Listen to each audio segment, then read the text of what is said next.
নমস্কার। আমাদের চ্যানেলে আপনাদের সবাইকে স্বাগতম। আজ আমাদের গন্তব্য দক্ষিণেশ্বরে অবস্থিত আদ্যাপীঠ মন্দির। এই মন্দিরটি আনন্দচরণ ভট্টাচার্য প্রতিষ্ঠা করেছিলেন 1915 সালে এবং শতবর্ষপূর্তি অনুষ্ঠানে এটিকে নতুন করে রিনোভেট করা হয় এবং উদ্বোধন করেন তৎকালীন রাষ্ট্রপতি প্রণব মুখার্জি। এই আদ্যাপীঠ মন্দিরে আসার জন্য আপনারা শিয়ালদা থেকে ডানকুনি লোকাল ধরে দক্ষিণেশ্বর স্টেশন অথবা যদি মেট্রো অ্যাভেল করেন তাহলে দক্ষিণেশ্বর স্টেশনে নেমে হেঁটে 10 থেকে 15 মিনিটে আপনারা এই মন্দিরে পৌঁছাতে পারেন, কিংবা অটো বা টোটো করে 10 টাকার বিনিময়ে খুব সহজেই আপনারা পৌঁছে যেতে পারেন আদ্যাপীঠ মন্দিরের সামনে। এই মুহূর্তে আমরা এসে দাঁড়িয়েছি আদ্যাপীঠ মন্দিরের সামনে। যে রাস্তাটি রয়েছে সেই রাস্তার সামনে বড় বড় করে এখানে গেটের ওপরে লেখা আছে দক্ষিণেশ্বর রামকৃষ্ণ সংঘ আদ্যাপীঠ মন্দির, 50 ডিডি মন্ডল ঘাট রোড, কলকাতা 76। আমরা প্রবেশ করলাম। এইখানে দুদিকে দুটো রাস্তা দেখা যাচ্ছে, একটি ডান দিকে এবং একটি বাম দিকে। আমরা প্রথমে ডান দিকের রাস্তা দিয়ে সোজা চলে যাব। এখানে রয়েছে কার পার্কিং এর জন্য ব্যবস্থা। কিছুটা এগিয়ে যেতেই আমরা দেখতে পেলাম এখানে টিকিট কাউন্টার রয়েছে, যেখান থেকে আপনাদের কুপন সংগ্রহ করতে হবে 2 চাকা বা 4 চাকা পার্কিং এর জন্য। আমার হাতে এই মুহূর্তে দেখতে পাচ্ছেন যে 2 চাকা যেহেতু আমরা নিয়ে এসেছি তার পার্কিং স্লিপটা আমরা নিয়ে নিয়েছি। এখানে যে পার্কিং রেট আছে সেটা হচ্ছে ঘন্টায় 10 টাকা করে প্রত্যেক গাড়ি 2 হুইলারের জন্য। 4 হুইলারের রেট আমরা ঠিক জানি না। 4 হুইলার পার্কিংটা 2 হুইলার পার্কিং থেকে আরো কিছুটা সোজা গিয়ে ডান দিকে রয়েছে। আজ আমাদের ডেস্টিনেশন আদ্যাপীঠ মন্দির, দক্ষিণেশ্বরে আদ্যাপীঠ মন্দিরে এখন আমরা দাঁড়িয়েছি। তো আজকে আপনাদের ঘুরে দেখো পুরো মন্দির, বিভিন্ন সময়সূচি পাল্টে যাবে। সময়সূচিগুলো কখন মন্দির খোলে, কখন বন্ধ হয়, ভোগ প্রসাদের সময় কত টাকা লাগে, সমস্ত কিছু।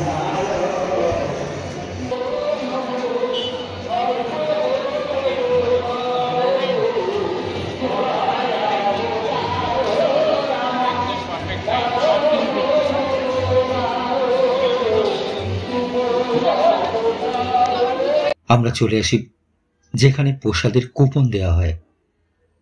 এখানে সকাল 8টা থেকে 12টা পর্যন্ত প্রসাদের কুপন দেওয়া হয় এবং 11:45 থেকে দুপুর 1টা পর্যন্ত প্রসাদ দেওয়া হয়। যেহেতু আমাদের এখানে আসতেই প্রায় 11:30 বেজে গেছে, তাই আমরা প্রথমেই প্রসাদের কুপন সংগ্রহ করার জন্য চলে গেলাম প্রসাদ কাউন্টারের সামনে। 80 টাকার বিনিময়ে আমরা কুপনটি সংগ্রহ করে নিলাম।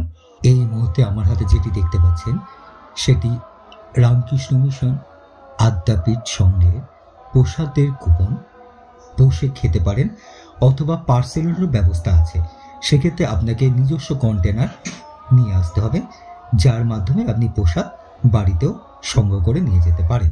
এখন আপনারা যে তালিকাটি দেখতে পাচ্ছেন এটি হচ্ছে সেই সকল তিথিতে কখন মন্দির খোলা থাকে এবং কখন সন্ধ্যা আরতি হয় তার টাইম মেনশন করা আছে। এই তিথিগুলিতে সারাদিন মন্দির খোলা থাকে, শুধু দুপুর 12টা থেকে দুপুর 3টে পর্যন্ত বন্ধ থাকে। বিশেষ দ্রষ্টব্য বলে নিচে যে কথাটি লেখা আছে, ভোগ আরতির সময় প্রতিদিন সকাল 10:30। এখানে যে তালিকাটি রয়েছে আপনারা সেই অনুযায়ী আপনাদের টাইম টেবিল পরিকল্পনা করে নিতে পারবেন। আদ্যাপীঠ মন্দিরের মূল প্রবেশদ্বার দিয়ে প্রবেশ করে আমরা সোজা আসতে সামনে একটি স্বামী বিবেকানন্দের বিরাট আবহ মূর্তি দেখতে পেলাম। এই মূর্তিটির পাশেই প্রবেশদ্বার রয়েছে মন্দিরের। এই মন্দিরের ভেতরে আমরা ঢুকলাম। মন্দিরটি অত্যন্ত সুন্দরভাবে সাজানো। ভেতরে আমরা ঢুকে দেখতে পেলাম বিভিন্ন মুনি ঋষিদের ছবি দিয়ে সাজানো রয়েছে। এখানে মা কালীর ছবি রয়েছে, রামকৃষ্ণদেব, স্বামীজি, সারদা মা এবং বিভিন্ন মুনি ঋষির ছবিতে সজ্জিত। এর ভেতরে প্রবেশ করার পর সর্বধর্ম সমন্বয়ে একটি কীর্তন এখানে পরিবেশন করা হচ্ছিল। সব মিলিয়ে এখানে যে পরিবেশটি তৈরি হয়েছিল সেটি কথায় প্রকাশ করার মতো ছিল না।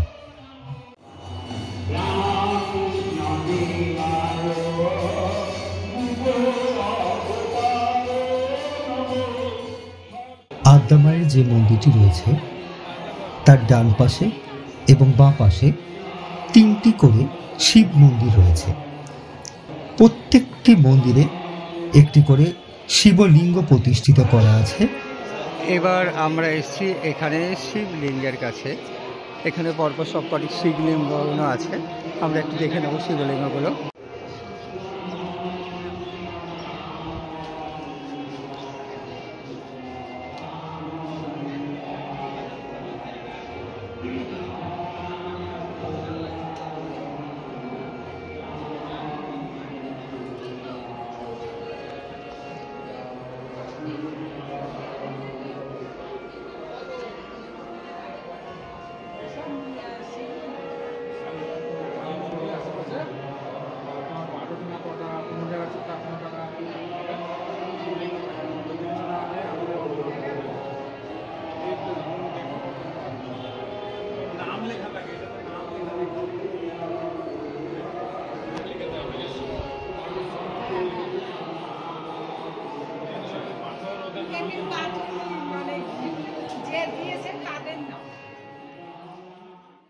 নাট মন্দিরের 2টি অংশ রয়েছে।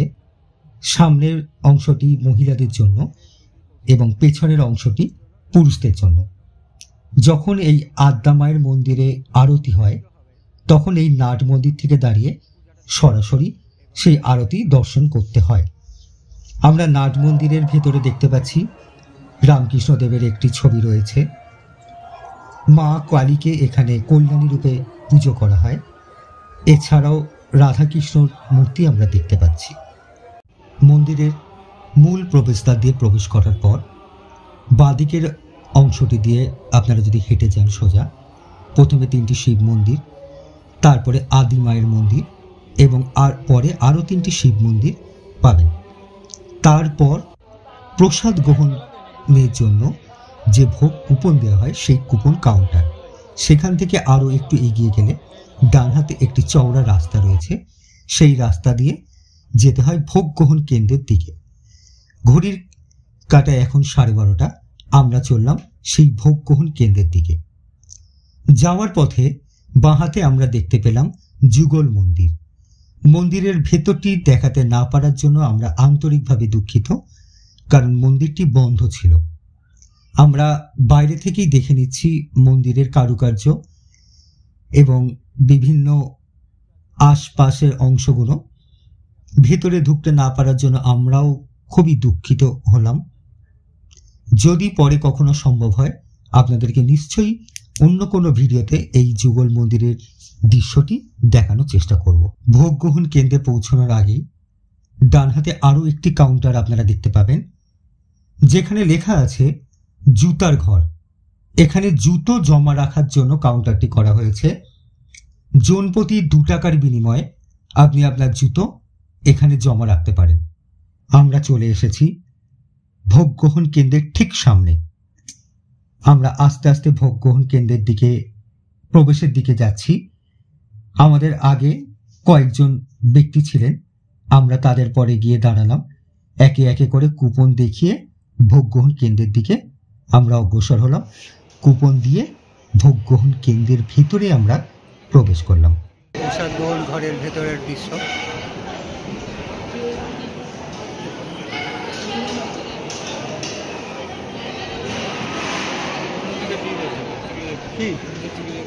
আমরা এবার ভোগ গ্রহণ কেন্দ্রের ভেতরে বসে আছি। প্রথমেই আমরা 2-1টা সেলফি তুলে নেবার চেষ্টা করলাম। এখানে সুন্দরভাবে চেয়ার টেবিলে বসে খাবার ব্যবস্থা করা আছে। আমরা দেখানোর চেষ্টা করছি যে ভোগ গ্রহণ কেন্দ্রটি কতটা বড়। বহু দর্শনার্থী একসঙ্গে বসে এই প্রসাদ গ্রহণের সুযোগ পেতে পারবেন। প্রথমেই আমাদের সামনে এলো থালায় আমাদেরকে খাবার দেয়া হবে। এরপরে এক ভদ্রমহিলা খুব সুন্দরভাবে অনেকগুলি গ্লাস সাজিয়ে নিয়ে পরপর পরপর পরিবেশন করে দিয়ে চলে গেলেন। প্রথমে ভোগ প্রসাদের তালিকায় ছিল পোলাও এবং বেগুনি। পোলাও এবং বেগুনি দিয়ে প্রসাদ গ্রহণ করার পর আমাদের পাতে এলো ভাত এবং আলুর তরকারি। এটি শেষ হবার পর আমাদের পাতে যেটি এলো সেটি হচ্ছে ভোগের খিচুড়ি এবং লাবদা, এবং সবশেষে আমাদের পাতে এলো চাটনি আর পায়েস।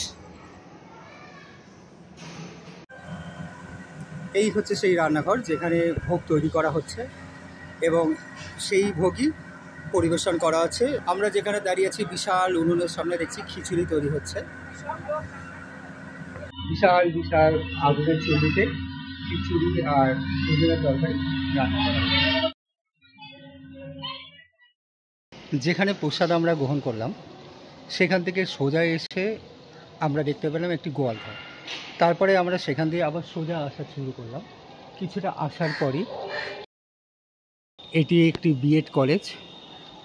তার সামনে দিয়ে আমরা যদি সোজা চলে যাই তাহলে ডান দিকে আছে প্রাইমারি বয়েজ আবাসিক।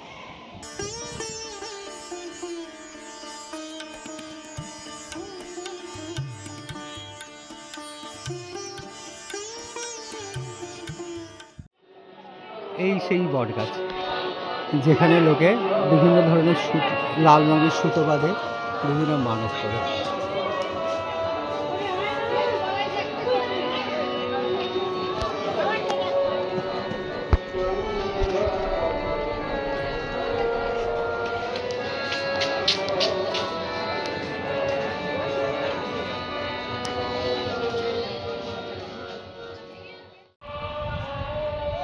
আমরা প্রসাদ গ্রহণ যেখানে করেছিলাম সেখান থেকে সোজা এসে আবার ডান দিকে এই রাস্তাটা দিয়ে আমরা এলাম।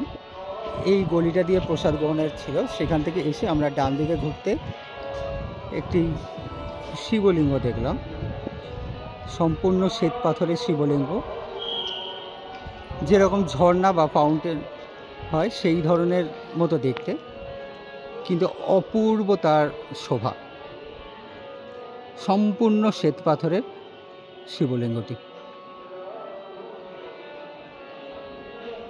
এটি ঠিক যুগল মন্দিরের বাম পাশে অবস্থিত।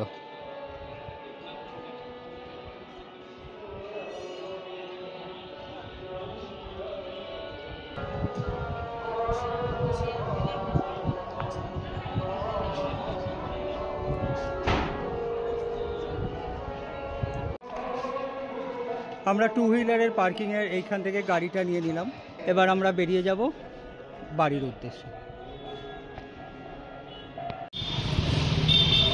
আদ্যাপীঠ মন্দির থেকে বেরিয়ে একটুখানি বাঁদিকে এলেই